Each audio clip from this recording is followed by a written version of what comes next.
Magandang araw mga kapatid, mga kaibigan. Welcome uli dito sa aking YouTube channel na pinamagatang mga pagkain pang-espiritual sa araw-araw mula kay Tito Ver. Sa araw na ito ay ating talakayin ang tungkol sa pagsuko sa kalooban ng Diyos. Ayon nga sa Lucas Kapitulo 22 sa versikulo 42 na nagsasabing, sabi niya, Ama, kung luluubin mo, ilayo mo sa akin ang kupang ito. Ngunit huwag ang kalooban ko ang masunod, kundi ang kalooban mo. Ayon sa ating binasang talata mula sa banal na kasulatan, ito yung pagkakataon na si Jesus ay nagpunta sa bundok Olibo upang magdasal sa Diyos. Si Jesus bilang isang tao, ipinahayag ang kanyang pagnanais para sa isang alternatibong kalutasan para sa darating na pagdurusa. Ngunit sa kabila ng kanyang pagnanais, lubos na pinagkatiwalaan ni Jesus ang karunungan at soberanya ng Diyos. Ipinagkatiwala ang kanyang sarili sa kabuuan sa banal na plano.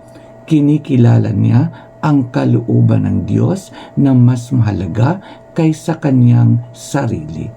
Tayo bilang isang tao, natural para sa atin na magkaroon ng ating sariling mga nais, pag-asa at pabor sa buhay. Ngunit dapat nating tularan si Jesus kung paano siya nagtiwala at isinuko ang lahat sa kagustuhan ng Diyos. Ang dasal ni Jesus ay nagpapakita ng kahinahunan at pagsuko.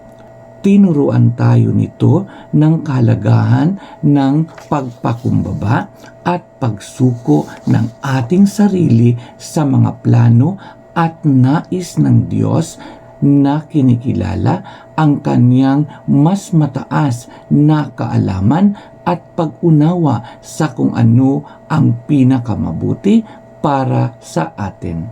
Matatagpuan natin ang tunay na lakas sa pagsuko sa kalooban ng Diyos, kahit pa ito ay labag sa ating sarili. Tinuturuan tayo ng halimbawa ni Jesus na ang pagsunod sa plano ng Diyos ay nagdudulot ng tunay na kasiyahan at layunin kahit na sa harap ng kahirapan. Ang ating dasal ay nagsisilbi bilang isang kasangkapan sa ating pagsuko sa Diyos.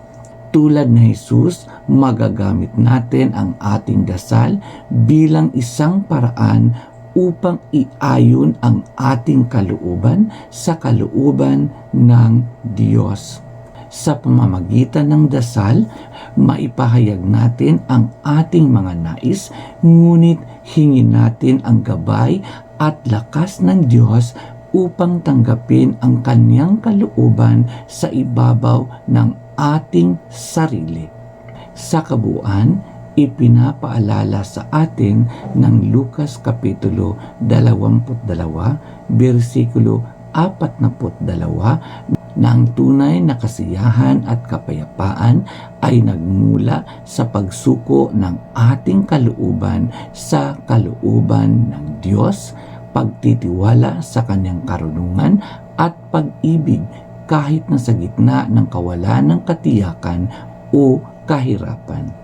Ipinakiusap nito sa atin na magpalago ng isang puso ng pagsuko at pagsunod, paghanap ng lakas at layunin sa pagtutugma ng ating mga buhay sa banal na plano ng Diyos. Muli, ito si Tito Ver ang nagsasabing bilang isang tao na limitado lamang ang ating pag-unawa, hindi natin lubusang maunawaan ang kagustuhan ng Diyos. Ngunit bilang isang Kristiyano, kailangan nating patuloy na magtiwala sa kagustuhan ng Ama sa langit. Bago ipako si Jesus sa krus, pumunta muna siya sa bundok Olibo at ibinuhos ang kanyang puso sa Diyos. Alam ni Jesus ang hirap at sakit na maaari niyang tiisin at danasin, ngunit alam din niya ang kagustuhan ng Diyos. Tayo, tulad ni Jesus, ay humaharap sa iba't ibang mga pagsubok na nagdadala sa atin ng takot at panginginig hanggang sa kinaibuturan ng ating mga kaluluwa.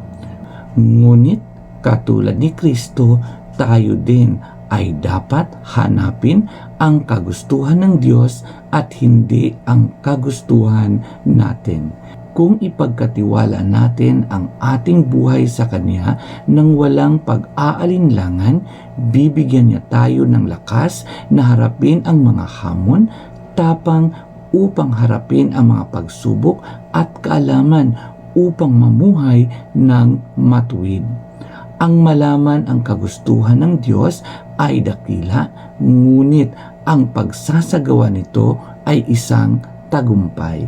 Sa mga bago pa lamang na nakapanood sa aking YouTube channel, huwag kalimutan ang mag-like, mag-subscribe at mag-share ng video na ito sa maraming tao upang magiging daluyan tayo ng salita ng Diyos para sa iba.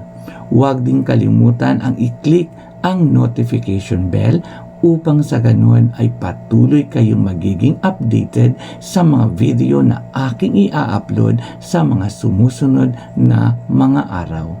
Hanggang sa muli nating pagkikita, pagpapalain nawa tayo ng ating Panginoon.